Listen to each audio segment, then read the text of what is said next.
Alam kong may kinalaman ka sa pagkamatay ni Rufo, Mrs. Ortega. Pero tandaan mo to, may araw ka rin. Anong pinagsasasabi mong baliw ka? Kaya naman pala magkasundo kayo ng batang yon kasi pareho kayong siraulo. Tsaka ano ka mong sinabi mo? Patay na si Rufo? Ano naman ang pakialam ko? Hindi naman siya namatay sa oras ng klase ko Sige, magpakasaya ka ngayon. Pero sinasabi ko sa'yo, nabibilang na yung araw mo. Mas masahol ka pa sa demonyo. Mag-iingat ka sa mga sinasabi mo, Ellie. Baka gusto mong tutuhanin ko yung pagsusumbong sa prinsipal para tuluyang ka matanggal sa serbisyo rito. Huwag mo akong susubukan. Hindi ako natatakot sa mga banta mo, Mrs. Ortega. Mas nakakatakot yung bagay na pwede mangyari sa'yo.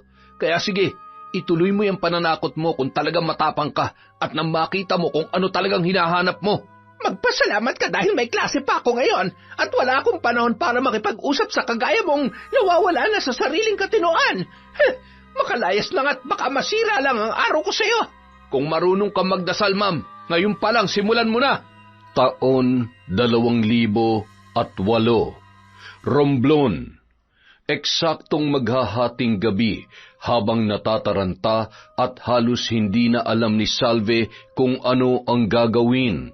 Kasalukuyang naghihingalo na noon ang kanyang ama na si Tatay Mariano at tila ba nasa huling yugto na yon ng kanyang buhay. Kahit hirap, nagawa pa ring magsalita ng matanda. Salve, anak, nararamdaman ko na parang hindi na ako magtatagal. Mangako ka sa akin na hindi mo pababayaan ang anak mong si Rufo kahit na ano pa mangyari. Palakihin at itaguyod mo siya sa abot ng iyong makakaya. Itay, huwag naman po kayong magsalita ng ganyan. Iniwan na nga po tayo ni inay. Pati ba naman kayo mawawala na rin? Kaya natin to, tay. Magtiwala lamang po tayo sa Diyos. Salve, anak. Makinig ka sa akin. Ipinagkakatiwala ko na sa iyo ang mga kagamitan na nakatago sa ilalim ng aking aparador. Sikapin mong pag-aralan at kailangan mo yung matutunan. Bakit po, itay? Ano po ba mga yun at kailangan ko pa yung aralin? Basta, gawin mo na lamang ang sinabi ko, anak. Kapag ako'y nailibing na, simulan mo ng pag-aralang basahin ang mga nakasulat sa aklat na itim na naroroon. Malaki ang may tutulong nun sa inyo ni Rufo laban sa mga taong magtatangkang saktan at alipustahin kayo sa marahas na paraan. Tay, wag mo po kaming iiwan. Parang awa niyo na, tay. Wag po kayong bibitaw. Dadalhin ka namin ni Rufo sa ospital. Ngayon na. Ngunit kahit anong gawin niyang panggigising sa ama ay hindi na nun idinilat pa ang kanyang mga mata. Sa halip ay isang malalim na buntong hininga na lamang ang huling pinakawalan ng matanda bago yun tuluyang nawalan ng buhay sa mismong kandungan ni Salve. Matagal nang may iniindang sakit ang kanyang ama na si Tatay Mariano. Subalit nung araw na yun, hindi na kinaya ng katawan ng matanda at tuluyan na yung namaalam. Ulila na rin si Salve sa ina sapagkat namatay din yon may 3 taon na ang nakararaan dahil sa sakit sa bituka na hindi na agapan. Paalam, tay. Sana makamit mo ang tunay na katahimikan kung nasaan ka man ngayon. Teka, ano nga kayang laman nung gamit na tinutukoy niya na nakalagay daw sa ilalim ng kanyang aparador? Ay, mamaya ko nang alang titingnan pag-uwi ko sa bahay. Nay, hindi pa po ba tayo uuwi? Tayo na lang po ang nandito. Umuwi na po yung mga nakipaglibing kay Lolo, tsaka parang uulan na rin po kasi, Nay. Oo, anak, uuwi na tayo. Magpaalam ka na sa lolo mo. Saglit pang tumingin ang bata sa puntod ng kanyang lolo at umusal ng salitang pamamaalam bago muling bumaling sa kanyang ina. Kasunod noon ay magkasabay na nilang nilisan ang lugar. Nang makarating sa bahay, Agad na tiningnan ni Salve ang aparador na sinabi ng kanyang ama kung saan nakalagay ang mga naturang bagay. Doon, nakita niya ang isang kulay kahel na telang nakabalumbon at sa loob noon ay tila may nakasilid na kung anong mga abubot. Librong itim? Ito na siguro yung sinasabi ni tatay. Pero, para saan ito? Teka, itong isa, manika ito ha. Nakakakilabot naman ang itsura at bakit may garapon dito? Para saan kaya ang mga ito? Sa loob ng naturang garapon, nakita niya ang isang lumang karayom na tila matagal nang naroroon. Nang buksan niya ang kulay itim na aklat, ay nakita niya ang mga nakasulat. Hindi malinaw kung ano ang ibig sabihin ng mga yon, kaya muli na lamang niya yung ibinalik sa kinalalagyan. Ay nako, hindi ko naman maintindihan kung ano mga nakasulat dito. Mamayang gabi ko na nga lang ulit babasahin kapag tulog na si Rufo at tahimik na ang buong paligid. Ibabalik ko na lamang muna sa lalagyan. Makalipas ang ilang taon, hindi na nabigyan ng atensyon ni Salve ang mga iniwan sa kanya ng ama. Nang mga panahon na yon ay binata na si Rufo at kasalukuyan nag-aaral sa 2 taon sa sekundarya. Naging tampulan siya ng tukso dahil sa kanyang itsura. Malaki ang mata, payat at maitim ang kulay ng balat. Oh anak, ano na naman bang problema mo at nakasimangot ka na naman dyan? Kumusta ang araw mo sa eskwela? Ayos lang naman po, Nay. Kaya lang, hindi pa rin ako tinitigilan sa pang-aasar ng mga kaklase ko eh. Walang sandali na hindi nila ako nilalait. Malaki raw ang mata ko, payat, tsaka maitim. Anak, masanay ka na lamang sa kanila. Ikaw na rin ang nagsabi, hindi ba? Inaasar ka lang nila. Ibig sabihin, hindi totoo lahat ng sinasabi ng mga yon. Ang mahalaga, 2 taon na lang makakapagtapos ka na sa high school. Sige na nga po, Nay. Makakayanan ko pa naman hanggang makatapos ako ng 4th year. Kaya lang minsan kasi parang sobra na yung mga sinasabi nila sa akin eh. Anak, itong tatandaan mo. Kapag nagpadala ka sa mga sinasabi ng mga kaklase mo, ikaw ang talo. Gusto mo makapagtapos sa pag-aaral, hindi ba? Siyempre naman po, Nay. Gusto ko makahanap ng maayos na trabaho at ibibili kita ng magandang bahay. Tapos lilipat na tayo ng lugar. Doon sa walang nanlalait at walang palaging nangungutya sa akin. Oh, yun naman pala eh. Kung ganon, di tiisin mo na lang lahat ng mga sinasabi nila sa'yo at yung mga salitang naririnig mo. Maniwala ka sa akin, hindi totoo ang lahat ng yon, anak. Salamat po, Nay. Susundin ko po lahat ng sinabi ninyo. Sige po, magpapalit na po muna ako ng damit para makagawa na rin ako ng mga assignment ko. Nakasanayan na lamang ni Rufo ang pamimintas at panlalait ng mga taong hindi nila kilala. Ilang mga kaklase at mga taong nakakakita lamang sa kanya sa labas. Hanggang sa makalipas pa ang 2 taon at nasa 4th year high school na siya. Nagtatrabaho na rin noon ang kanyang ina sa pagawaan ng mga basket. Tuwing linggo lamang ang libreng araw noon, kaya buong maghapon ay wala siya sa bahay at palaging nauunang umuwi si Rufo mula sa eskwelahan. Ang buong akala ni Rufo ay ang mga hindi lamang nakakakilala sa kanya ang pagmumulan ng mga masasakit na salita tungkol sa kanya. Subalit habang nagpapatuloy siya sa pag-aaral ay naging kabilang na rin ang kanyang guro na si Mrs. Ortega sa pagbibigay ng masasakit at hindi katanggap-tanggap na salita laban sa kanya. Late ka na naman, Rufo. Hindi na nakumpletong 1 buong linggo na hindi ka nahuli sa klase ko, ha? Ano bang pinagagagawa mo sa bahay at palagi kang ganyan? Pasensya na po, ma'am. Tinutulungan ko pa po kasi si nanay sa mga gawaing bahay bago ko umalis. Sorry po, hindi na po mauulit. Talagang hindi na dapat maulit. Dahil sa susunod, kapag na-late ka ulit, hindi na kita tatanggapin. Tsaka, teka, tama ba itong nakikita ko? Ano ba yung bag mo? Mas maayos pa tong basurahan kesa dyan eh. Ma'am, wala po kasing pambili ng bagong bag si nanay. Mas inuuna po kasi namin ng makakain kesa bumili ng kung ano-ano. Tsaka, napapakinabangan pa naman po itong bag ko.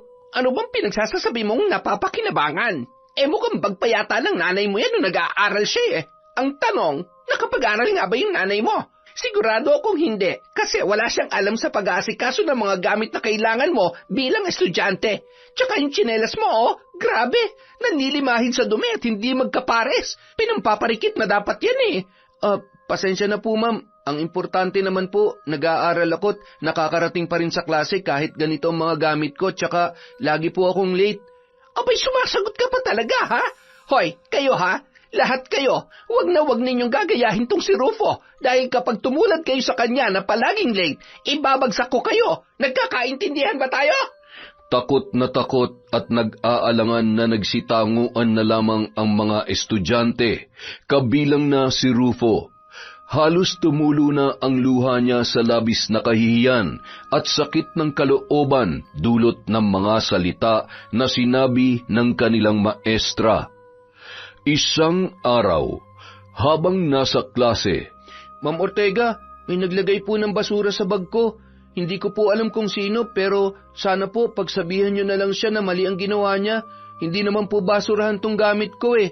Bakit Rufo? May reklamo ka? Paano kung sabihin ko sa'yo na ako mismo naglagay ng kalat yan sa bag mo? May magagawa ka ba? Pasensya ka na ha. Akala ko kasi basurahan yun na paglagyan ko eh. narinig niyang may ilan sa kanyang mga kaklase ang mahinang nagtawanan, subalit agad ring tumigil ang mga yon nang sumigaw si Mrs. Ortega. Magsitahimik kayo! Walang sino man ang pwedeng tumawa rito maliban sa akin. Naintindihan niyo? At ikaw naman, Rufo, sa susunod, palitan mo yung bag mo dahil parang naaamoy ko yung mga basura kapag nakikita ko yan. Nang matapos ang klase, umiiyak na lamang na naglalakad sa pasilyo ang binata. Maya-maya, nilapitan siya ng ilan sa kanyang mga kaklase. Humingi ng paumanhin ang mga yon at nagpaliwanag na wala silang balak na pagtawanan siya kanina at nadala lamang sila sa mga salita ng kanilang pintaserang maestra. Huwag kayong mag-alala, naiintindihan ko naman kayo. Kahit siguro ako matatawa rin kapag narinig ko lahat ng mga sinabi ni Ma'am tungkol sa akin. Kaya okay lang yun, huwag niyo na lang akong intindihin. Nagpatuloy na lamang sa paglalakad si Rufo. Maya-maya, nakasalubong niya ang janitor ng eskwelahan na si Ellie.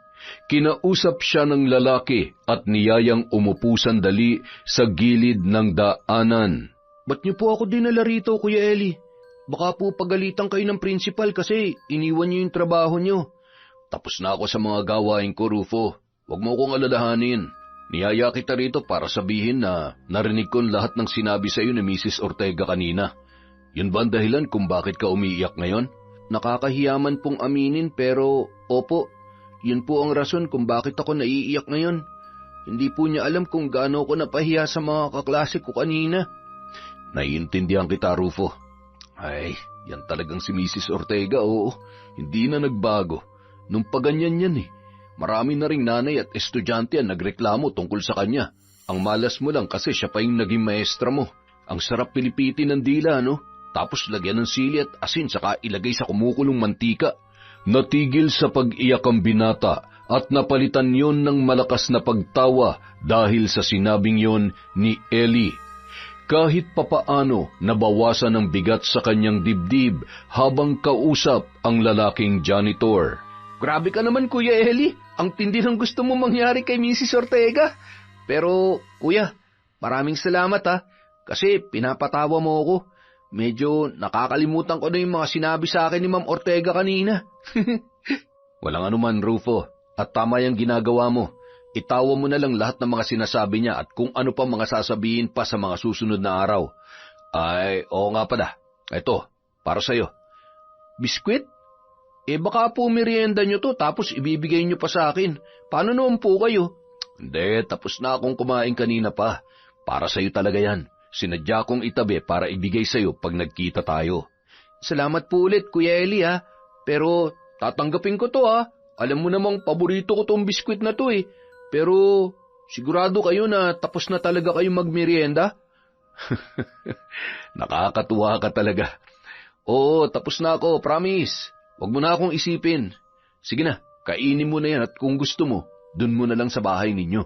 Bagamat may bigat pa rin sa dibdib ni Rufo, pinilit na lamang niyang kalimutan ang lahat ng nangyari.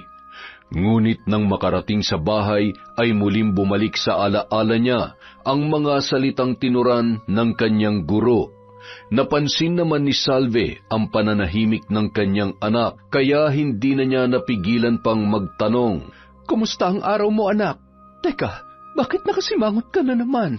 Huwag mong sabihing nilait ka na naman ng mga kaklase mo at ng mga tao dyan sa labas. Hindi ka na ba nasanay? Nay, okay lang naman po sana sa akin kung manggagaling lang sa ibang tao, lalo na kung dun sa mga hindi ko naman kakilala.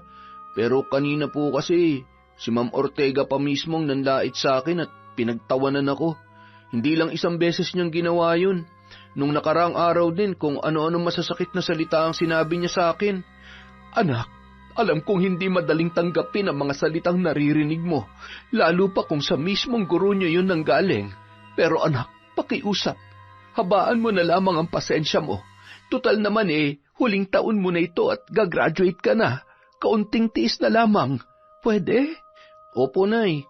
Pero alam niyo po, kahit ganun, may maganda naman nangyari pagkatapos ng klase namin. Kasi humingi ng sorry sa akin yung iba kong mga kaklase dahil hindi raw nila sinasadyang pinagtawanan ako. Naiintindihan ko naman sila kaya sinabi kong okay lang. At saka isa pa pala, Nay, nagkita kami ni Kuya Eli, yung janitor dun sa school. Tapos pinatawa niya ako at binigyan niya pa ako ng paborito kong biskwit. Nakita mo na, anak? Kahit may pangit na nangyayari sa iyo sa buong araw, siguradong may kapalit naman yun na magandang bagay pagsapit ng hapon. Kaya magpasalamat pa rin tayo. Dahil kumpara sa atin, may mga taong mas mahirap pa ang pinagdadaanan sa kanilang buhay. Kung sa bagay, tama kayo, Nay. At maswerte po ako kasi mayroon akong nanay na palaging nagpapaunawa sa akin ng magagandang aral. Ay, sus! Binola mo pa talaga ako. O siya, sige na. Magbihis ka na at maglinis ng katawan dahil ang asim mo na. Nay naman.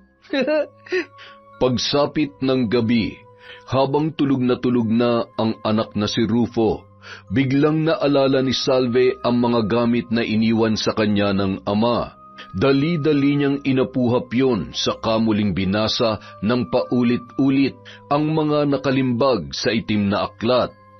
At sa ilang minutong pagbabasa sa mga yon, hindi niya napapansin na unti-unti niya nang nauunawaan kung ano ang nakasaad doon. Madali lang pala itong intindihin.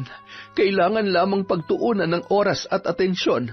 Hindi rin mahirap sundan yung mga hakbang kung ano mga dapat gawin. Pero paano kaya ito gumagana? Paanong nasabi ni tatay na makakatulong ito sa amin ni Rufo? Ay, bukas na nga lamang ulit at inaantok na ako. Maaga pa akong papasok. Kinabukasan, muling pumasok sa eskwelahan si Rufo.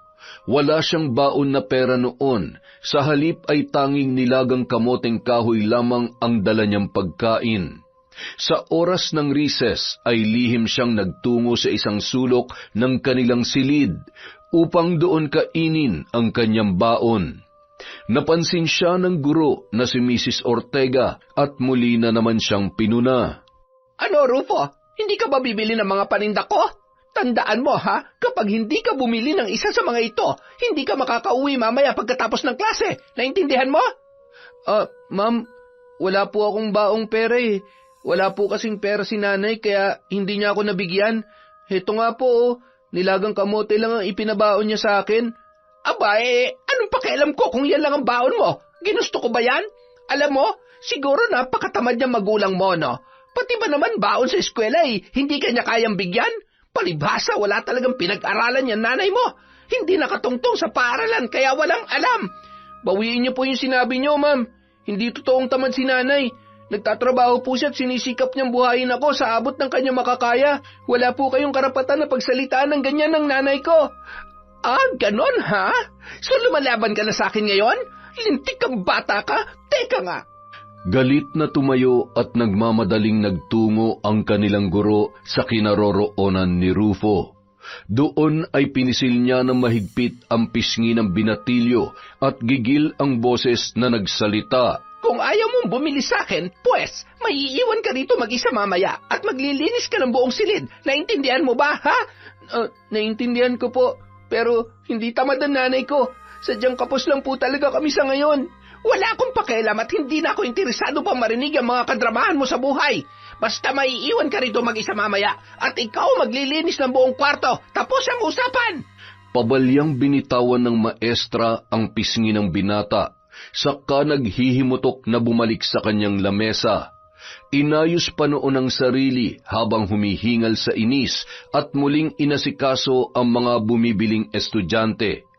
Wala na lamang nagawa pa noon si Rufo kung hindi ang umiyak at ituloy ang pagkain ng kanyang baon.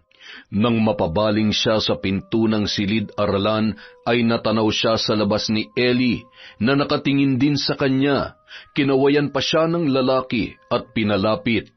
Lumapit naman siya matapos ay inabutan siya noon ng pera saka ngumiti. Para saan po to, Kuya Ellie? Bumili ka ng gusto mong pagkain dun sa masungit mong teacher. Sige na. Busog naman po ako eh. Mauubos ko na nga po itong kinakain kong kamote oh. Gusto niyo po hati tayo? Rufo, wag mo kong alalahanin. Sa ngayon, kailangan mong bumili kay Mrs. Ortega para hindi ka maiwang mag-isa rito mamaya at maglinis ng buong kwarto nyo. Gusto mo ba yon? Sige na, makinig ka na lang kay Kuya Ellie. Maraming salamat po, Kuya Ellie. Hayaan niyo po, babayaran ko po kayo kapag nabigyan na ako ni nanay. Sus, ikaw naman. Wag mo na munang isipin yun. Sige na, bumili ka na ron at kailangan ko na rin bumalik sa trabaho ko. Kita na lang ulit tayo mamaya, ha? Mangiyak-ngiyak na muling nagpasalamat si Rufo sa janitor at muli nang tumalikod ang lalaki upang bumalik sa kanyang ginagawa. Tumalima naman si Rufo para magtungo sa lamesang kinaroroonan ng kanilang guro at doon ay bumili siya ng tinapay na tinda noon. Aba, himala! Sino nagpautang sa'yo at bigla ka yata nagkapera? Hoy kayo, sa susunod, huwag niyong pautangin yung si Rufo, ha? Ano naman ay babayad dito sa inyo hindi nga raw siya binibigyan ng pera ng nanay niya. Magpasalamat ka't ligtas ka ngayon. Hala, sige, bumalik ka na sa upuan mo't malapit na matapos ang oras ng recess. Nang oras na ng uwian ay hinintay ni Ellie si Rufo sa pasilyo kung saan sila madalas magkita ng binatilyo. Doon muli sila nag-usap at saglit na nagkwentuhan.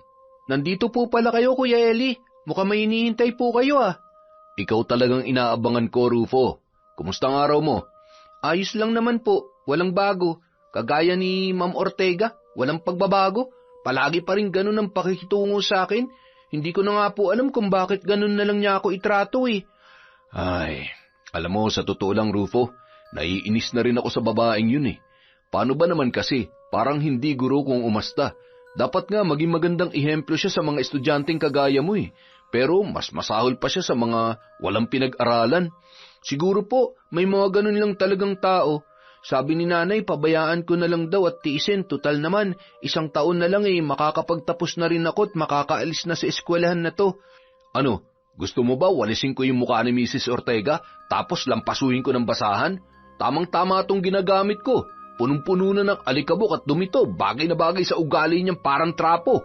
Nagtawanan na lang ang dalawa sa birong yon ni Ellie.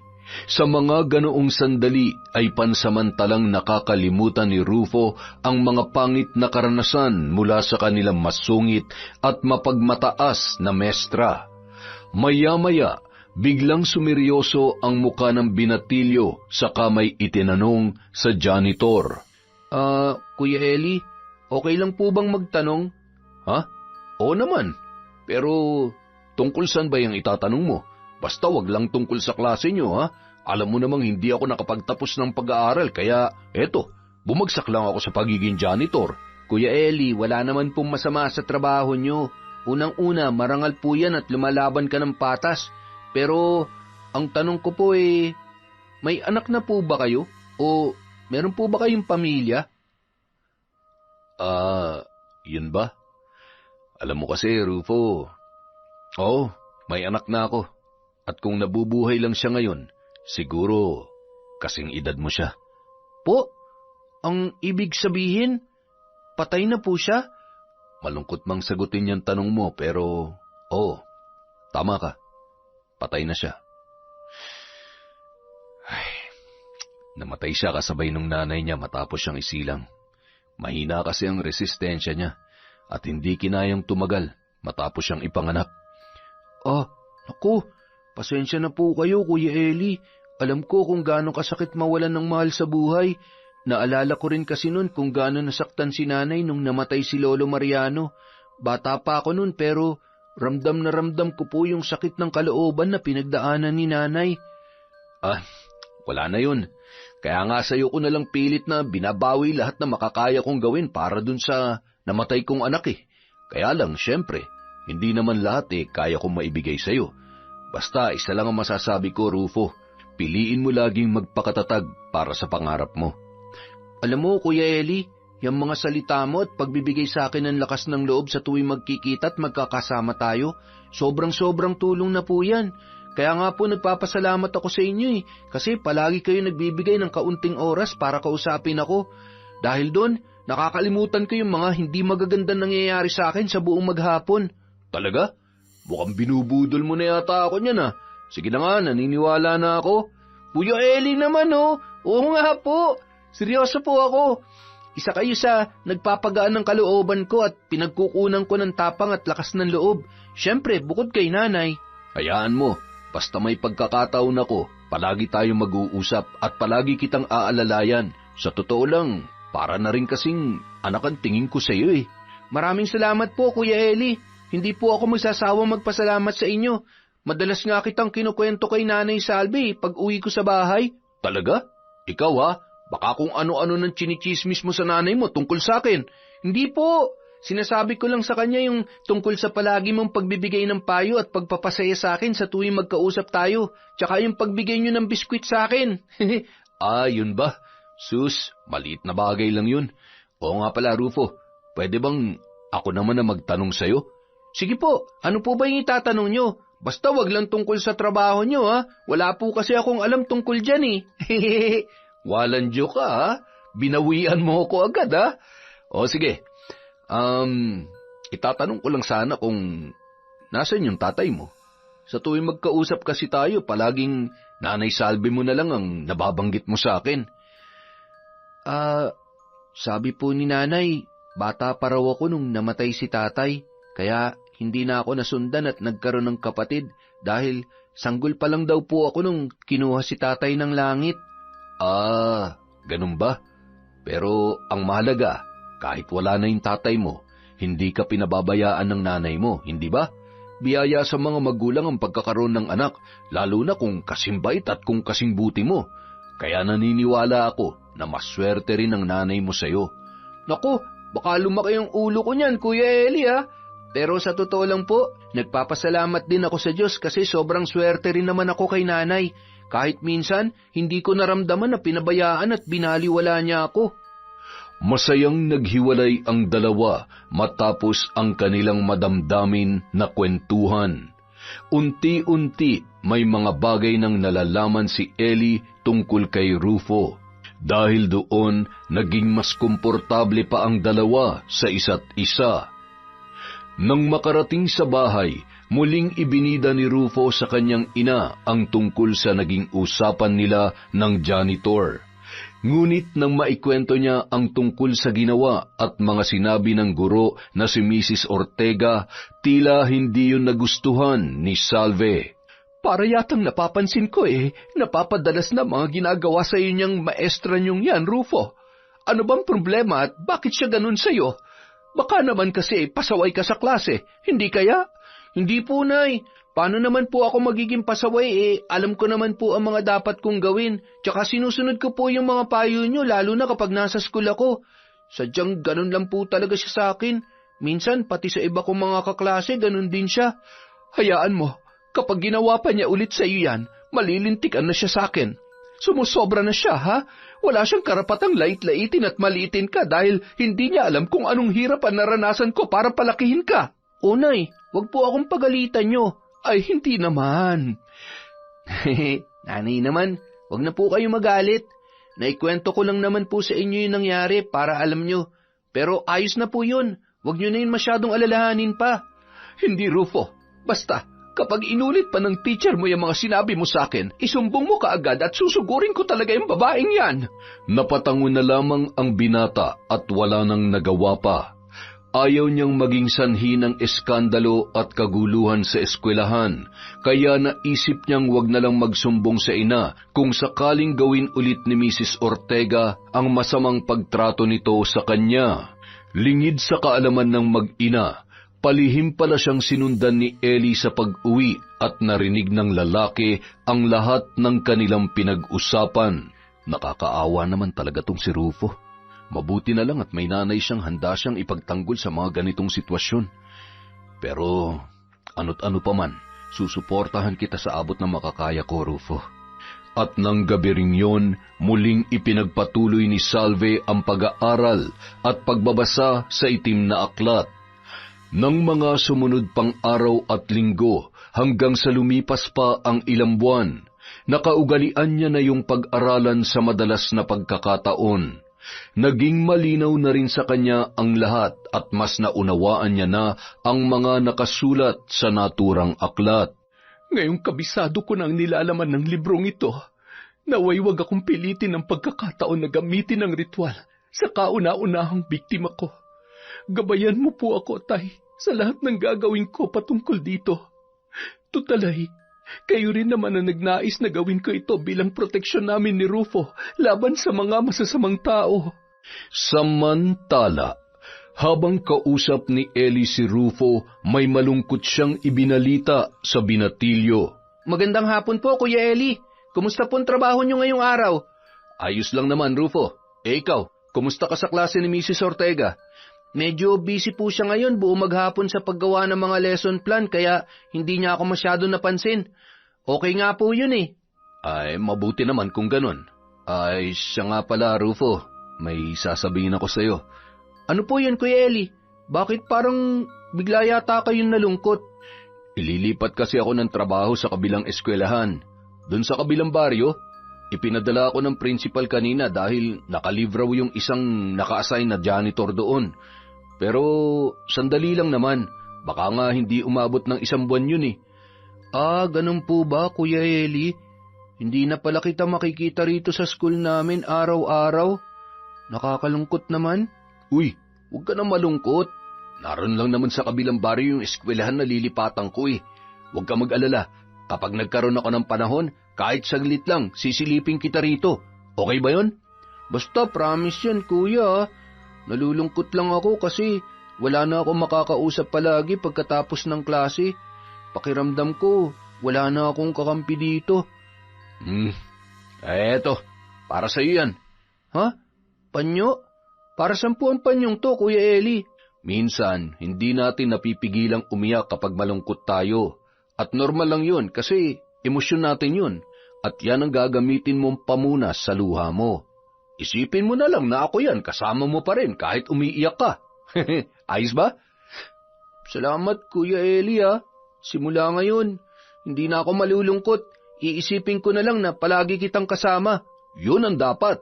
Tsaka, wag na wag mong pababayaan ang pag-aaral mo ha. Ikumusta mo na lang din ako palagi sa Nanay Salve mo. Palagi naman po kitang kinukwento sa kanya, gaya ng sinabi ko sa iyo noon. Pero huwag kayong mag-alala. Dahil hindi ako titigil na sabihin sa kanya yung mga kabutihan niyo sa akin. Maraming salamat naman kung ganun, Rufo. O siya, tara na. Umuwi na tayo at gumagabi na. Mukhang bubuhos na rin yata ang ulan. Samantala, habang nakatambay sa labas ng bahay nila Rufo, ay napansin ni Salve na tila may malalim na naman na iniisip ang kanyang anak. Nilapitan niya yun at kinausap. Oh, ano na naman ang problema mo, anak? Bakit parang malungkot ka na naman? Pwede naman natin pag-usapan yan kung okay lang sa'yo. Tungkol na naman ba sa teacher mong matabilang dila? Hindi po, Nay. Okay lang naman po ako at hindi na rin ako pinagsalitaan ng masama ni Ma'am ngayong araw. Mabuti naman. Kung ganun anong gumugulo sa isip mo ngayon? Nay, natatandaan niyo po ba si Kuya Eli? Yung palagi kong kinukwento sa inyo nitong mga nakaraang araw? Yung janitor na nagbigay ng biskwit sa'yo at palagi mong nakakausap dun sa school? Oo, naalala ko siya. Bakit? Anong tungkol sa kanya? Nay, pansamantala po kasi siyang nalipat ng trabaho dun sa kabilang eskwelahan. Mga kulang-kulang 1 buwan daw yata bago siya makakabalik sa amin.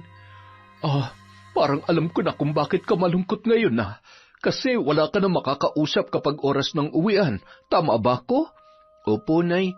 Tsaka, bukod pa ron, wala na magbibigay ng payo sa akin at lakas ng loob maliban sa inyo. Medyo matagal din para sa akin ang 1 buwan na hindi kami makakapag-usap ni Kuya Eli. Anak, hintayin mo na lamang.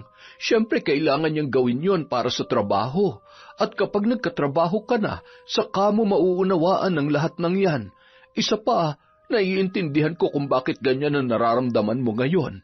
Kasi nakabuo na kayo ng pagkakaibigan ng Eli na yon, tsaka nasanay na kayong palagi magkasama. Oo nga po, Nay. Tsaka, alam niyo pa po ba, sabi niya, parang anak na rin daw ang tingin niya sa akin. Mayroon din pala siyang anak, kaya lang patay na raw. Ganun ba?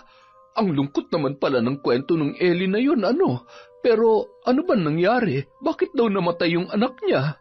Isinalaysay naman ng binata sa kanyang ina ang tungkol sa nakwento ni Eli na dahilan ng pagkamatay ng kanyang anak at ng kanyang asawa. Matapos ay nakadama ng labis na lungkot at simpatya si Salve para sa lalaki. Kaya pala ganun na lang kabuti ang turing niya sa iyo. Siguro palagi niyang naaalala yung anak niya sa katauhan mo. Hindi bale, mabilis lang naman ang 1 buwan at hindi mo yun mamamalayan. Kapag nakabalik na siya ulit sa eskwelahan niyo at nagkausap na kayo, yayain mo na rin siya rito nang makilala ko naman. Hindi ba? Sige po, Nay. Gusto ko po yan. Sigurado ako magkakasundo kayo. Sobrang bait po ni Kuya Eli, promise. Oo na, mabait na kung mabait. Mukhang palagi mong ibinibida yung isang yun ah. O siya, sige na. Hindi ka pa ba papasok sa loob? Mahamog na dito sa labas. Maya-maya na po, Nay. Mauna na po kayo. Namiss ko na rin pong tumambay dito sa labas eh. O siya, sige. Ikaw ang bahala. Ay, teka. Nagawa mo na ba yung mga assignment mo? Maaga kong aalis bukas at papasok sa trabaho. Baka hindi ko maipaalala sa iyo mga yon. Huwag na po kayo mag-alala, Nay. Tapos ko na pong gawin ng lahat. Very good, anak. O siya, sige. Papasok na ako, ha? Isara mo na lamang maigi itong pinto at bintana. Kinabukasan, muling pumasok sa eskwela si Rufo. At gaya ng inaasahan, ang buong akala niya ay ligtas na siya sa matatalim na dila ng kanyang guro na si Mrs. Ortega. Dahil hindi na siya napapansin noon nung mga nakaraang araw. Subalit nung oras na yon ay tila ba muli siya nitong napag-initan. Nakalimutan mo na ba yung sinabi ko sa inyo dati, Rufo? Di ba ang sabi ko, hanggat walang pambayad sa exam, hindi ko bibigyan ng pagsusulit? Hindi kaya ata nakikinig sa akin, ha? Ma'am, hindi ko naman po kasi alam na may biglaan palang test ngayon, kaya hindi ako nakahingi ng pera kay nanay. Baka po pwedeng pakuhanin nyo na lang ako, tapos bukas ko na lang po babayaran. At talagang tinuturuan mo pa ako kung anong dapat kong gawin, ha? Pwes, doon ka sa labas. Labas, bilis! Ayan, diyan ka na babagay. Tutal, amoy daing ka naman, kaya magbilad ka sa araw. Sinisira mo talagang araw ko. Ma'am, parang awa niyo na po. Pangako, bukas magbabayad po ako para sa exam. Sobrang init po dito sa labas. Wala akong pakialam sa'yo. Bahala ka sa buhay mo. Nakakapag-init ka talaga ng ulo. Buisit na batang to. Masyadong pa-importante. At hindi nga nakakuha ng exam ang binatilyo. Sa halip ay halos matuyuan na siya ng lalamunan habang nakabilad sa init ng araw. Mabuti na lamang, may isang kaklase niya ang nagmalasakit dala ng awa at binigyan siya ng maiinom na tubig. Matapos ang oras ng klase, malungkot siyang umuwi, ngunit hindi niya na lamang isinumbong sa ina ang nangyari dahil natatakot siya na baka sumugod yon sa kanilang guro at gumawa ng gulo. Hindi ko na lang sasabihin kay nanay na hindi ako nakapag-take ng exam ngayon. Ayaw ko malaman niya yung ginawa sa akin ni Mrs. Ortega. Sigurado ko na susugod yun sa school at aawayin niya si ma'am. Ayaw ko naman magkagulo sila at baka mapahamak pa si nanay. Kinabukasan, Halos ayaw niya nang pumasok sa paaralan dahil sa takot at matinding trauma sa mga ginagawa sa kanya ni Mrs. Ortega. Ngunit kailangan niyang magpatuloy dahil ayaw niyang biguin ang pangako sa ina na magtatapos siya sa pag-aaral. Habang nasa silid-aralan sila at naglilinis ay hindi sinasadyang natabig niya ang paboritong paso ng kanilang guro. Kaya galit na naman yun sa kanya. Ano na naman ang ginawa mo? Bakit binasag mo yung mamahalin at paborito kong paso, ha? Wala ka talagang utak, inutil ka. Naku ma'am, sorry po. Hindi ko po sinasadya matabig yung paso nyo. Pasensya na po talaga. Parusahan nyo na lang po ako, wag nyo na lamang akong ibagsak. Hindi ka nag-iingat, lintik ka. Kahit kailan, napakatanga mo talaga. Hindi mo ginagamit yung utak mo. Bobo, hindi ka na dapat nag-aaral dahil wala ka namang mararating sa buhay. Yun ang galit na galit at paulit-ulit na sigaw ng kanilang mestra habang mahigpit na hinahawakan ang kanyang patilya at inangat pa yun. Napangiwi si Rufo dahil sa sakit bago siya muling binitawan ng kanyang guro. At dahil sa mga masasakit na salitang sinabi ng kanilang guro, ay labis na nasaktan ang kanyang kalooban. Hindi niya na pinatapos pa ang mga sinasabi noon, sa halip ay patakbo at umiiyak siyang lumabas ng silid-aralan at nagmamadaling umuwi sa kanilang bahay. Samantala, pagdating ni Rufo sa bahay ay wala pa roon ang kanyang ina dahil kasalukuyan niyong nasa trabaho. Mag-isa siyang pumasok sa kwarto at doon ibinuhos niya ang lahat ng sama ng loob at galit para kay Mrs. Ortega. Tama nga si ma'am. Bobo ako. Tanga ako. Wala akong alam at wala akong mararating sa buhay. Hindi ang mga katulad ko nagtatagumpay at nakakapagtapos sa pag-aaral dahil wala akong alam. Yung bag ko parang basurahan, tapos yung tsinelas ko bagay lang na panggatong. Bakit ba kasi pinipilit ko mag-aral?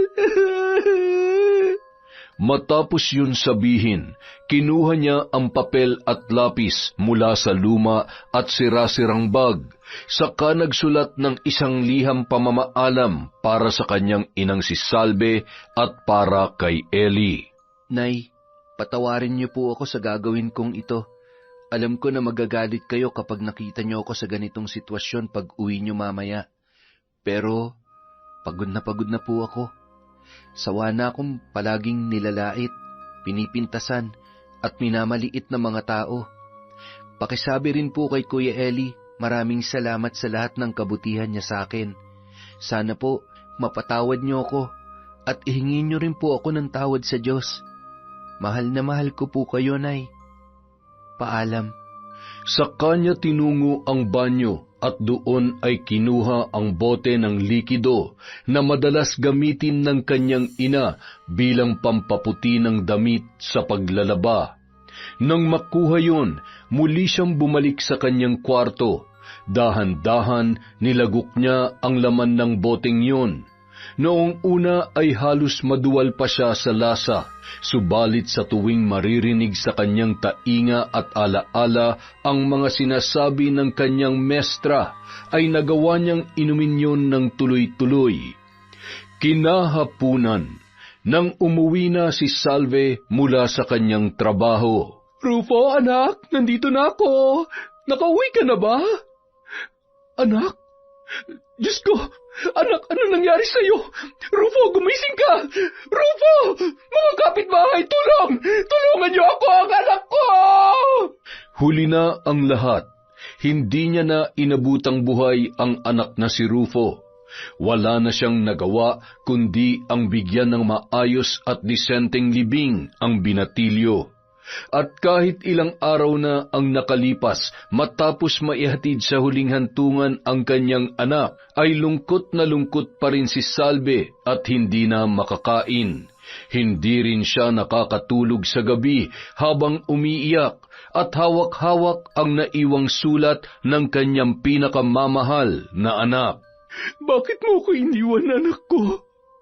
Bakit hindi ka nagsabi sa akin ng mga problema at pinagdadaanan mo? Ang sakit-sakit dahil hanggang ngayon, hindi pa rin ako makapaniwalang wala ka na at mag-isa na lamang ako. Diyos ko, tulungan niyo po ako makayanan ng lahat ng ito.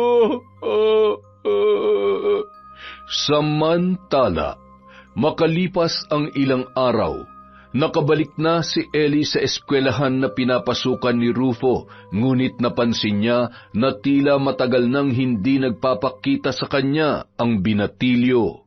Bakit para yatang ilang araw nang hindi pumapasok yung batang yun Kung kailan naman nakabalik na ako rito, saka naman hindi siya pumapasok.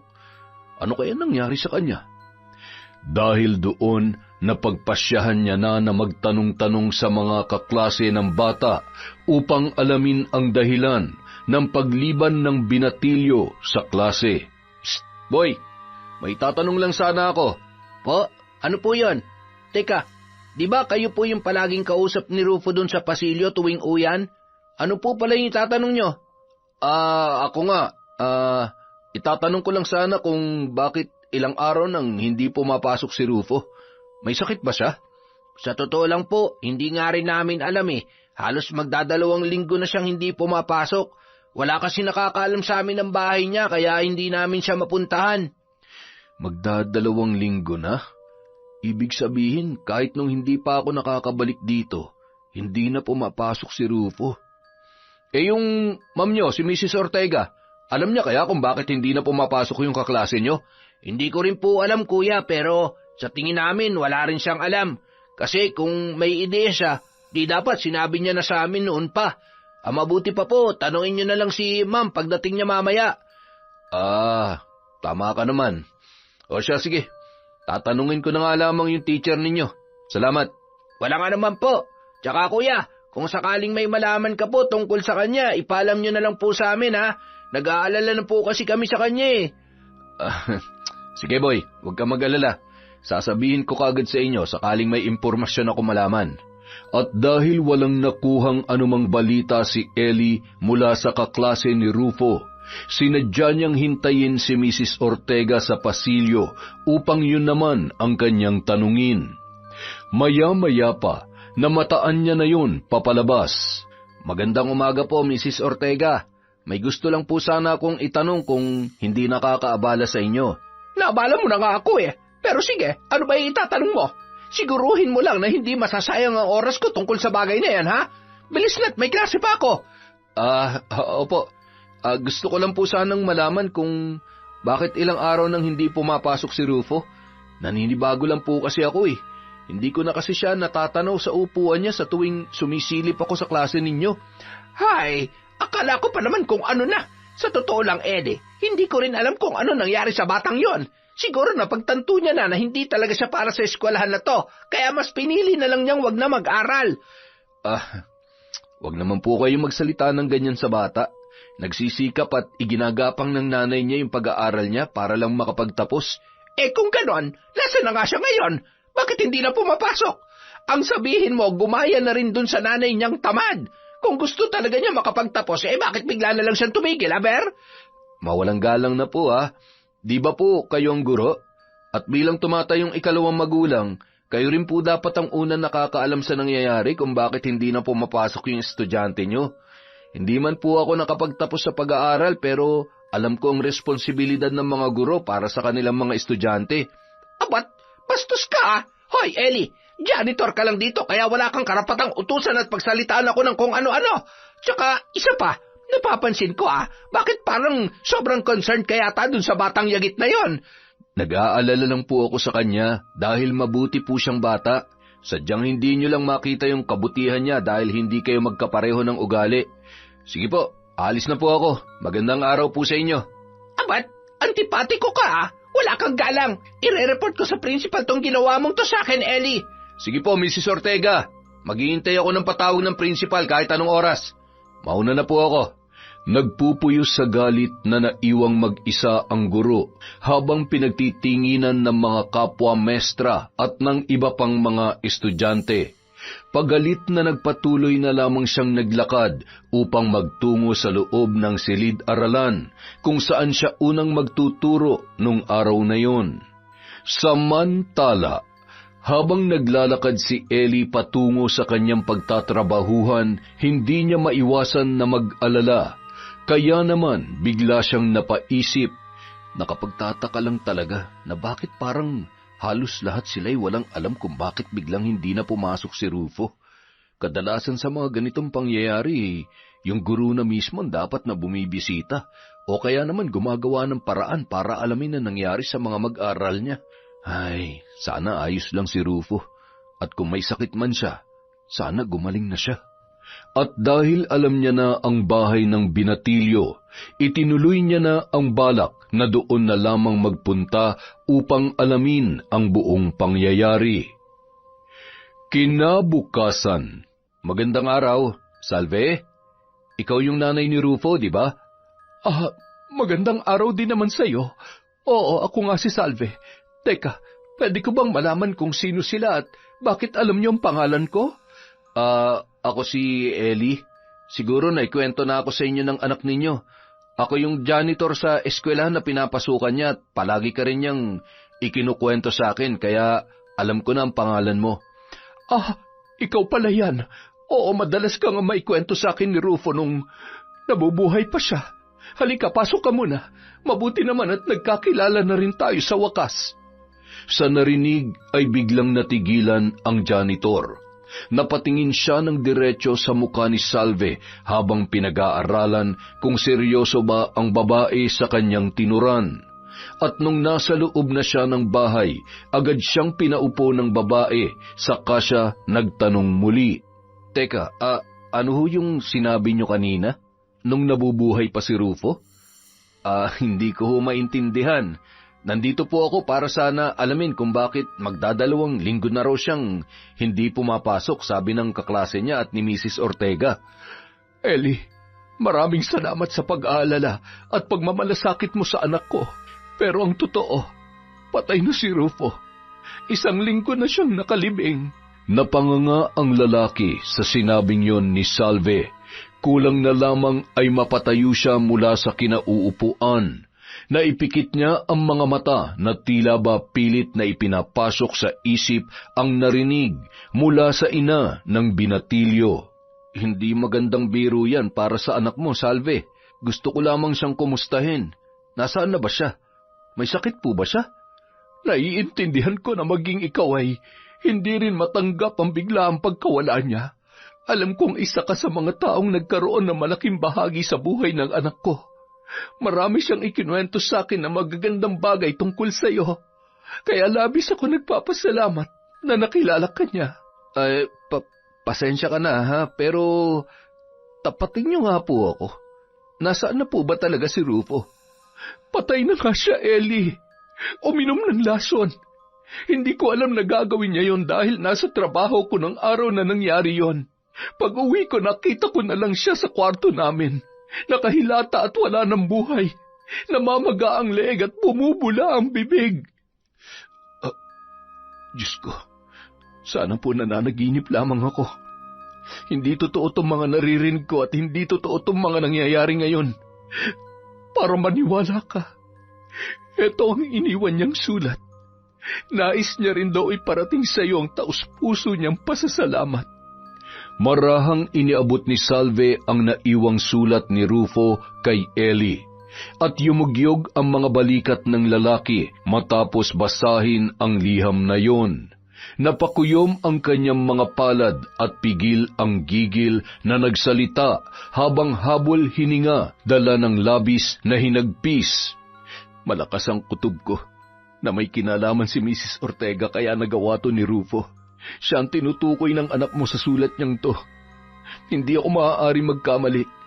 Si Mrs. Ortega ang dahilan kung bakit tuluyan nawalan ng pag-asa at nawalan ng kumpiyansa sa sarili si Rufo. Anong ibig mong sabihin? Hindi kita maintindihan, Ellie. Pwede bang linawin mo sa akin yung mga sinasabi mo? Ipinagtapat ni Ellie ang lahat ng nalalaman niya tungkol sa kung paano itrato ni Mrs. Ortega ang estudyante nitong si Rufo, maging ang lahat ng naririnig niyang sinasabi ng guro na masasakit na salita laban sa binatilyo ay inilahad niya rin kay Salve. Kung ganoon, siyang dapat na managot sa akin. Magbabayad siya sa ginawa niya kay Rufo. Hayop siya. Hindi ko siya mapapatawad. Teka, gusto mo bang magsumbong na tayo sa mga pulis at sabihin natin ang totoo sa kanila? Nakahanda akong tumistigo tungkol sa lahat ng mga nakita ko at saka mga narinig ko. Hindi na, Ellie. Maraming salamat sa pag-aalala mo. Ako na lang ang bahalang kumilos kung paano ko sisingilin ang hayop na maestrang yon. Pero nag-aalala ako para sa iyo, Salve. Baka ikapahamak mo yung gagawin mo. Huwag mo akong alalahanin. Nakatanim na sa isip ko kung anong dapat kong gawin. Tuturuan ko siya ng leksyon sa paraan na alam ko. Basta, kapag kailangan mo ng tulong ko, tawagan mo lang ako. Ito nga pala ang numero ng telepono ko. Huwag ka mag-alala. Hindi kita iiwanan at sasamahan kita sa laban na ito. Para kay Rufo. Para sa karapatan at pangarap niyang bigla na lang naglaho sa hindi makataong paraan. Maraming salamat, Ellie. Napakabuti mong tao. Sigurado ako na masaya na si Rufo ngayon kung nasaan man siya.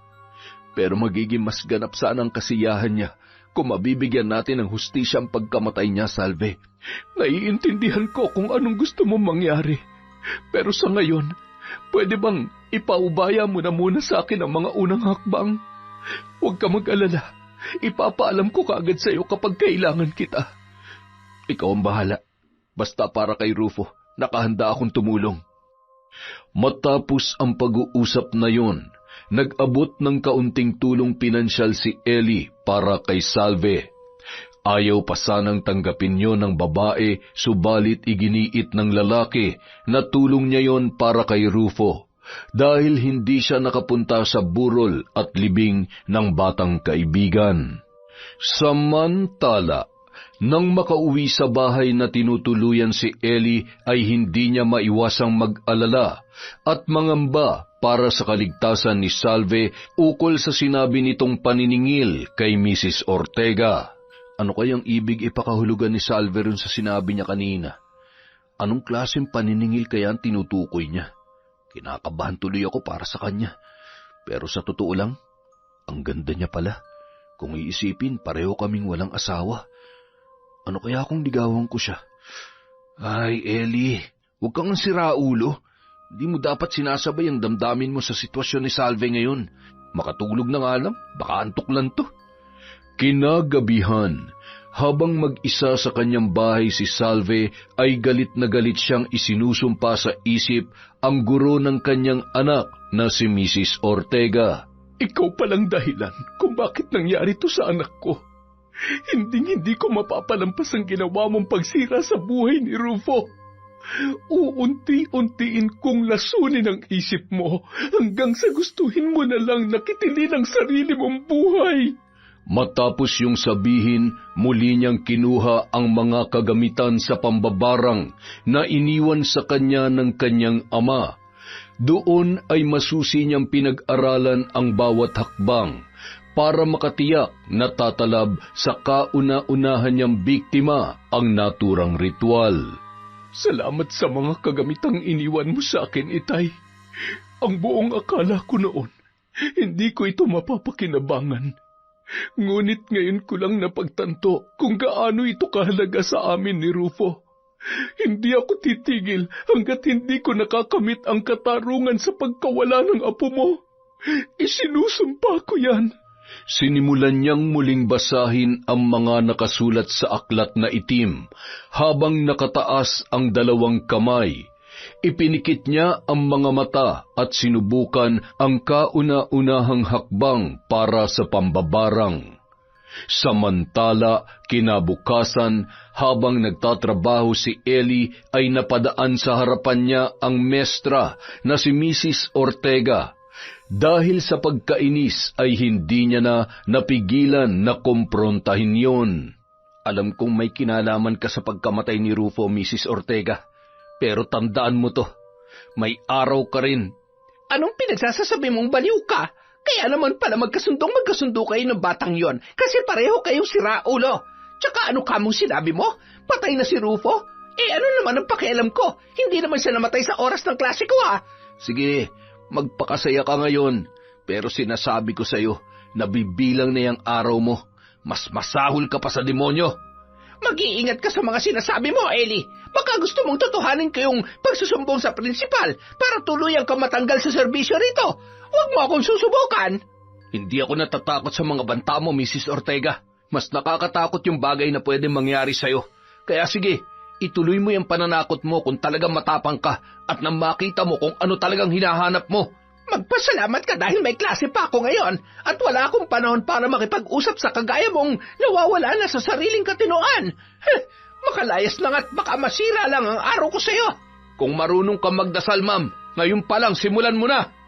Bagamat hindi niya pa alam kung ano talaga ang malinaw na plano ni Salve upang makapaghiganti kay Mrs. Ortega, natitiyak niyang desidido ang ina ni Rufo na maghanap ng hustisya para sa pumanaw na anak. At batid niya sa sarili na anuman ang gawin nito ay hindi niya yun pagdadamutan ng suporta at simpatsya. Kinahapunan, matapos ang kanyang trabaho ay napagpasyahan niyang muling bisitahin si Salve. Dumaan muna siya sa bilihan ng mga kakanin at prutas para kahit papaano ay may maipasalubong siya sa babae. Maraming salamat dito sa mga pasalubong mo, Ellie, ha? Ikaw naman, nag-abala ka pa. Kumusta nga pala ang trabaho mo? Sus, wala yan. Para yan lang eh. Maliit na bagay. Ayos lang din naman ang trabaho ko. Ikaw, kumusta ka naman dito? Hindi ka ba nababagot na palagi ka nalang mag-isa? Medyo malungkot pa rin dahil sa pagkawala ng anak ko. Pero alam kong masasanay din ako sa paglipas ng mga araw. Isa pa, hindi naman ako nalulungkot kahit mag-isa lang. Baka sa susunod na linggo bumalik na rin ako sa trabaho. Medyo napapahaba na rin kasi yung bakasyon ko eh. Ikaw ang bahala at naiintindihan ko yung nararamdaman mo, Salve. Walang pinag-iba yan sa naranasan ko nung sabay na namatay ang mag-ina ko noon. Basta, kapag gusto mo na makakausap at makakasama, kahit sa simpleng kwentuhan lang, sabihan mo lang ako agad. Handa akong umabsent sa trabaho para mapuntahan ka. Grabe naman sa absent para lang makipagkwentuhan sa akin. Pero salamat talaga. Dahil sa'yo kahit papano nakakalimot ako sa kalungkutan at sumasaya yung araw ko. Oo nga pala, matanong ko lang, nakikita mo pa ba sa school yung mahaderang Mrs. Ortega na yon? Oo. Sa katunayan, kanina lang nakausap ko siya. Sinabi ko sa kanya na may araw din siya dahil sa ginawa niya kay Rufo. Hindi man literal na siyang kumitil sa buhay ng bata, pero malaki pa rin na naging ambag niya kaya naisipang gawin ni Rufo yun. Tama ka. May araw din siya at malapit na yung dumating. Salve, gusto ko lang sanang malaman, ano ba talaga yung gagawin mo para maturuan ng leksyon yung babaeng yun? Hindi mo naman kamo ipapapulis, hindi ba? Ano, susugurin mo ba sa school? Baka ikaw naman na mapahama kapag ginawa mo yun. Ellie, tutale, malapit na kaibigan ka naman ng anak ko at pinagkakatiwalaan naman kita. Kaya sige, sasabihin ko na sa iyo kung ano talaga ang plano kong gawin sa Mrs. Ortega na yon. Huwag kang mag-alala, Salve. Kakampi mo ko. At walang makakaalam na mga plano mo. Susuportahan kita dyan. May natutunan akong ritual ng pambabarang mula sa ipinamana sa akin ng tatay ko bago siya namatay. Pinilit kong pag-aralan ng ritual na yon dahil sinabi niya sa akin na makakatulong daw yun sa amin ni Rufo laban sa mga taong magtatangkang walang hiyain at lapastanganin kami. At ngayong alam mo na ang plano ko. Kakampi ka pa rin ba sa akin, Ellie? Ilang ulit na napalunuklaway ang lalaki habang matamang nakatitig kay Salve bago na uutal na muling sumagot. Oo naman. Kakampi mo pa rin ako kahit anong mangyari, Salve. Nagulat lang ako at hindi ko inaasahan na kakaiba pala yung gagawin mong paraan para makaganti sa kanya. Pero sigurado ka bang ligtas yung plano mo? Huwag kang mag-alala. Ilang taon kong pinag-aralan ng ritual na ito. Halos gabi-gabi ay kinakabisa at sinasa puso ko ang lahat ng mga hakbang na kailangang gawin. At ang lintik na gurong yon, ang kauna-unahang makakatikim ng bagsik ng epekto ng itim na aklat sa pambabarang. Ngumiti na lamang ang lalaki at hindi na nagsalita pa. Sa pagkakataong yun, tanging suporta at tiwala lamang niya ang kailangan ni Salve upang maisakatuparan ang planong paghihiganti laban sa pintaserang mestra ng namayapang anak. At dahil buo na ang loob ng babae sa kanyang gagawin, nagsimula na siyang kumilos ng gabing yun.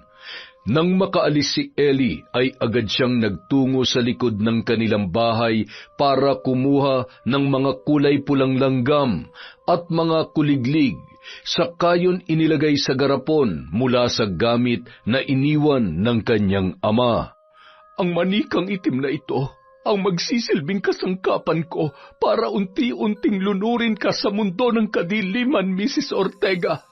Sinira mo ang kinabukasan ng kaisa-isa kong anak. Buhay ang naging kapalit ng ginawa mo sa kanya. Kaya buhay mo rin ang ipambabayad ko kay Satanas. Galit na dinampot ng babae ang kulay itim na manika at itinaas yun, saka dinasalan saglit.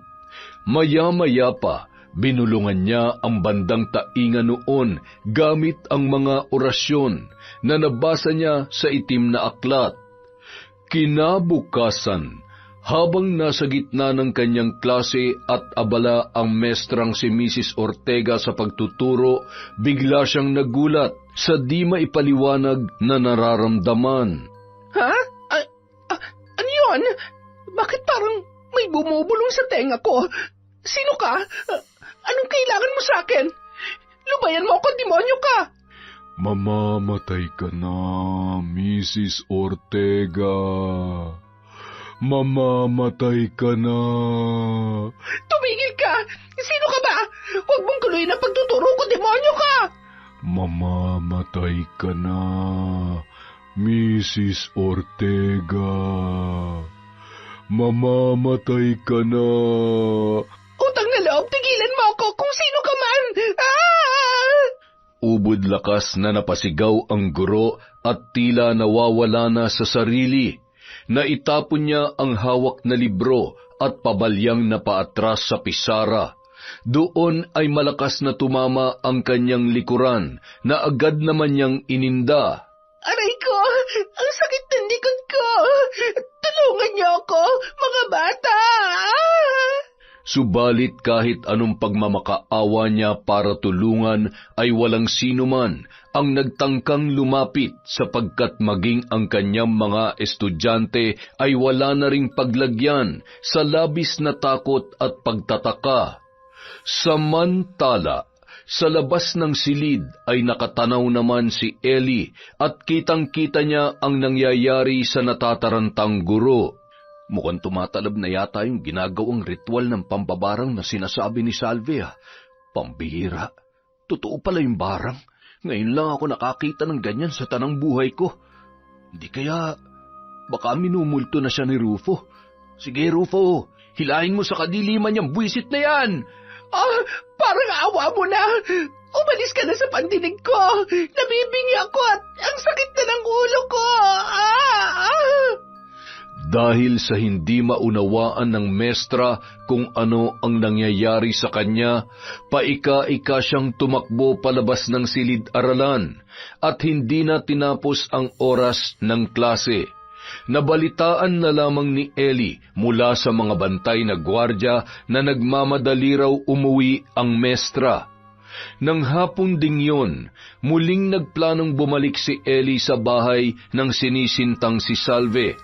At doon ay napatunayan niya na sinimulan na ngang gawin ng babae ang pambabarang laban kay Mrs. Ortega. Hindi pa ako tapos sa kanya, Eli. Kulang na kulang pang ginagawa ko ngayon kumpara sa idinulot niya sa anak ko. Gusto kong paunti-unti siyang kitlin. Nais ko siyang pahirapan hanggang sa hindi niya nagustuhin pa mabuhay. Ayos ka lang ba, Salve? Pasensya ka na, ha? Gusto ko lang naman makasiguro na okay ka. Basta kung ano sa tingin mo ang makakatulong para makamtan natin yung katarungan para kay Rufo, sige, gawin mo lang. Nasa likod mo lang ako palagi. Ang mga nilalang na katulad niya ay mas masahol pa sa demonyo. Kaya doon siya nararapat, sa dagat ng apoy at mapatawan ng walang hanggang kamatayan. Kitang-kita ni Ellie kung gaano nagtiim ang mga bagang ni Salve dahil sa labis na galit at puot. Ngunit hindi niya yun masisi dahil batid niya ang pakiramdam ng isang magulang na nawalan ng kaisa-isang anak. Nang sumunod na gabi, muling ipinagpatuloy ni Salve ang itim na ritual. Tinusok niya sa mata ang itim na manika gamit ang lumang karayom. At muli ay binulungan niya ang mga insekto na nilagay sa loob ng garapon noong nakaraang gabi. Mamamatay ka, Mrs. Ortega. Mamamatay ka. Hindi ang mga katulad mo lang ang makakapagpayuko sa akin. Dalhin mo sa kahuli-hulihang hininga ang pinakamasakit na parusang nararapat sa iyo. Samantala, makalipas ang ilang araw na hindi pagpasok ni Mrs. Ortega sa klase, sa wakas ay muli na siyang nakabalik at habang abala sa pagsusulat sa kanyang lesson plan sa loob ng faculty room, biglang may kung ano na naman siyang naramdaman. Ang tenga ko! Diyos ko, ang sakit! Parang may malakas na ugong na hindi ko maintindihan. Parang nasa loob na ng ulo ko yung tunog. Aray ko! Agad na nagsitayuan at tumakbo palabas ang mga kapwa niya guro na nasa loob ng faculty room. Bakas sa mga mukha nila ang labis na pagkasindak, kaya naman hindi na nila nagawa pang tulungan si Mrs. Ortega. Ha? Teka, ano to?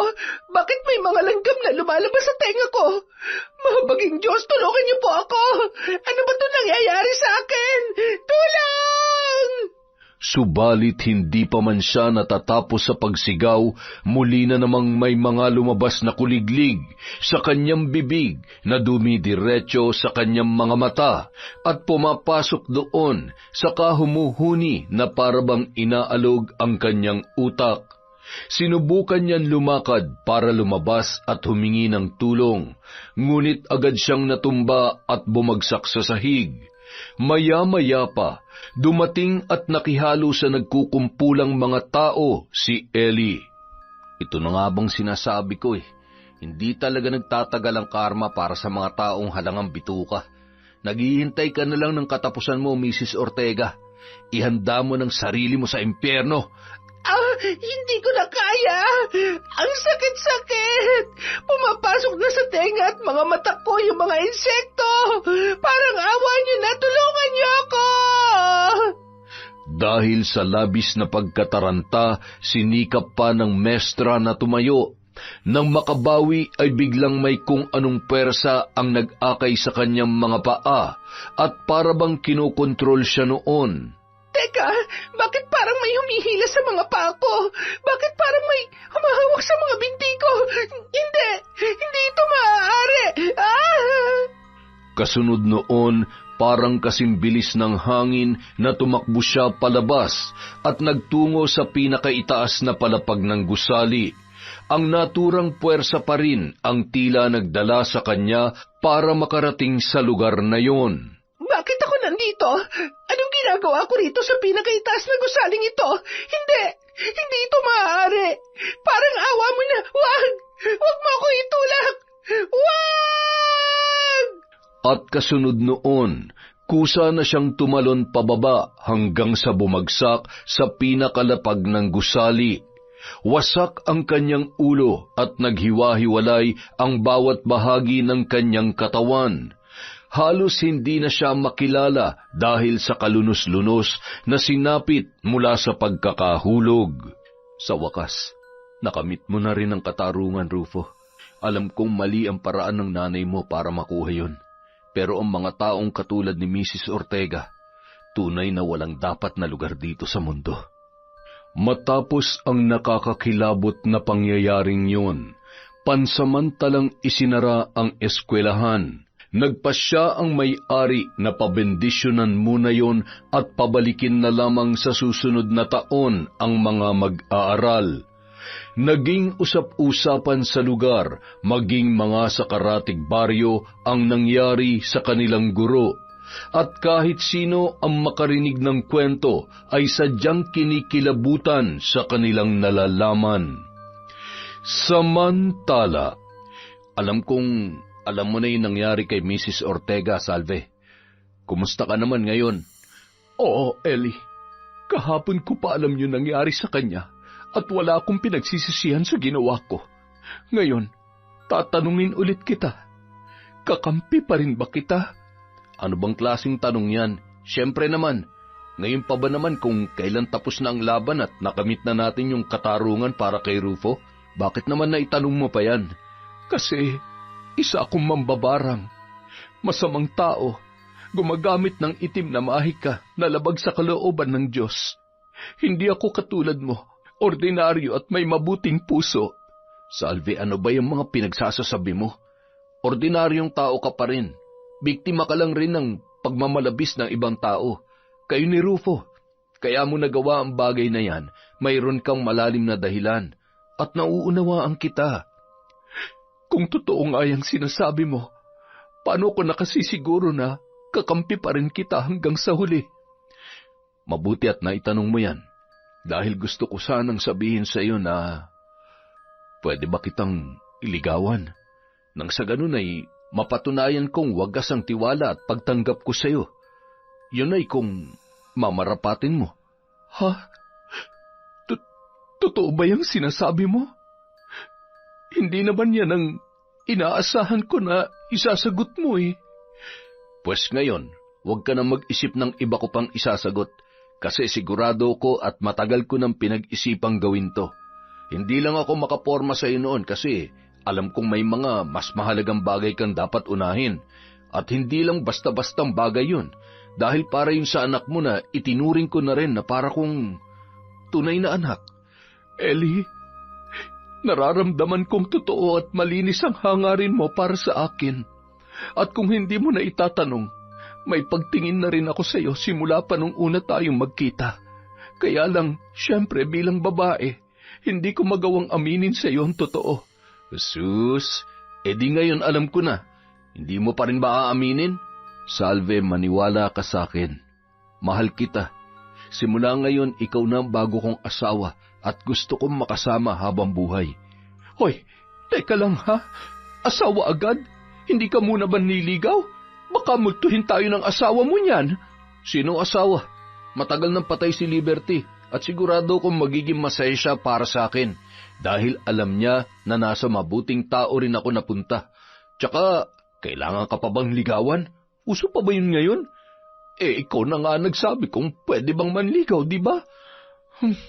Sige na nga, pero sa isang kondisyon, pakasalan mo muna ako. Bah, oo naman. Pag-iipunan ko talaga yung kasal natin. Pasasaan ba't doon din naman tayo tutuloy, hindi ba? Salamat sa pagmamahal at suporta mo sa akin, Ellie. Sayang nga lang at hindi na natin kasama si Rufo. Sana'y masaya na siya kung nasaan man siya ngayon. Sigurado ko dyan. Nakausap ko siya kagabi at ang sabi niya sa akin, pag hindi mo raw ako pinakis, wag daw kitang tabihan mamayang gabi. Hoy, anong tabi-tabi agad yung naiisip mo? Huwag ka magbibiro ng ganyan at baka maging totoo yung sinasabi mo eh. Bigla tayong dalawin ni Rufo rito. Sige ka. Bakit? Ayaw mo ba nun? Di maganda. Magiging 3 na ulit tayo. Sira ka talaga. Puro ka kalokohan. Naging masaya ang araw na yon para sa dalawa. Buong puso nilang tinanggap ang isa't isa, anuman ang pagkukulang at pangit na nakaraan ng bawat isa. Makalipas ang ilang buwan, nabuntis na ni Ellie si Salve. Masaya silang nagsama at nagplanong magpakasal sa mga susunod na taon. Sa pangyayaring yon, natutunan nila na hindi lahat ng kasamaan ay nananatiling masama sa paningin ng tao. Kung minsan ang bitak at lamat na nililikha ng masamang karanasan ay hindi palaging hudyat ng katapusan, dahil madalas ang bitak na yon ay posibleng pagmulan ng liwanag na magtuturo sa inyo ng tamang landas para makita ang tamang buhay. Yon, napakaganda naman ng kwentong yon. Maraming salamat po ulit sa pakikinig sa Kwentong Enteng. Wala po muna tayong shoutout. Pero sigurado bukas meron ulit. Araw-araw po tayo hanggang sa 31 ng January. Maraming salamat po mula sa Kwentong Enteng.